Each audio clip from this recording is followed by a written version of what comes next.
টোটোর রেজিস্ট্রেশন এবার মাস্ট করতে চলেছে রাজ্য সরকার। একদমই, কারণ যেভাবে টোটোয় যানজট বেড়ে চলেছে তাতে টোটোর ওপর নজরদারি বাড়াতে টোটোর রেজিস্ট্রেশন মাস্ট করা হবে, এমনটাই পরিবহন মন্ত্রীর তরফেও সিদ্ধান্ত নেওয়া হচ্ছে। এই নিয়ে ভাবনা চিন্তা চলছে, একাধিক সিদ্ধান্ত নেওয়া হতে পারে টোটো নিয়ে, এমনটাই খবর জানা যাচ্ছে। এখনো পর্যন্ত টোটো নিয়ে কড়াকড়ি করতে চলেছে রাজ্য প্রশাসনের তরফে।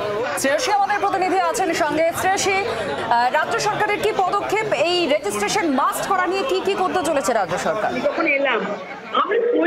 একেবারে দেখো, আজকে প্রশ্নোত্তর পর্ব যখন চলছিল সেই সময় কিন্তু পরিবহন মন্ত্রী তিনি কার্যত টোটো নিয়ে তিনি বলেন যে এক্ষেত্রে টোটোর ক্ষেত্রে কিন্তু তারা একটা নির্দিষ্ট রেজিস্ট্রেশন এবং স্টিকার দেওয়ার ব্যবস্থা করছে। তার বক্তব্য হচ্ছে যে এক্ষেত্রে টোটোর ফলে বিভিন্ন জায়গায় যানজট হচ্ছে, এটাও যেমন ঠিক তেমনি এটাও ঠিক যে টোটো কিন্তু বন্ধ করা যাবে না, কারণ এই টোটোর উপর নির্ভর করে বহু লোকের কিন্তু সংসার চলছে।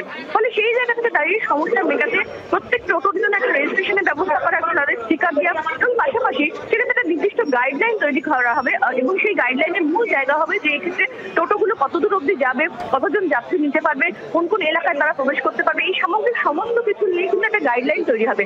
সেই গাইডলাইন তৈরি করবে তারা। সেক্ষেত্রে যেটা জানাচ্ছেন পরিবহন মন্ত্রী যে এক্ষেত্রে কিন্তু টোটোদের যে ইউনিয়ন রয়েছে সেই ইউনিয়ন নির্দিষ্টভাবে অন্যান্য যে স্থানীয় প্রশাসনের যারা প্রশাসনের সঙ্গে যুক্ত যারা রয়েছেন তারা এই সামগ্রিকভাবে সবাই মিলে বসেই কিন্তু কার্যত এই গাইডলাইনটা তৈরি হবে এবং এটা এলাকা ভিত্তিক গাইডলাইন হবে, এমনটাই কিন্তু জানিয়েছি পরিবহন মন্ত্রী।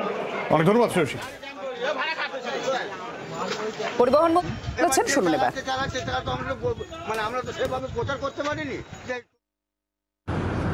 আমার যাতে সবাই সার্ভাইভ করে, বাস থাকবে, টোটো থাকবে, সবাই থাকবে, কিন্তু আমরা তো একটা নির্দিষ্ট রুল মেনে যদি আমরা না চলি তাহলে একটা ক্যাওয়াস তৈরি হয় সমাজে। সেটা অবশ্যই করে যারা টোটো চালায় তাদের তো এখনো কোনো নির্দেশ সেভাবে দেওয়া হয়নি, আমরা সেটা দিতে চলেছি খুব তাড়াতাড়ি।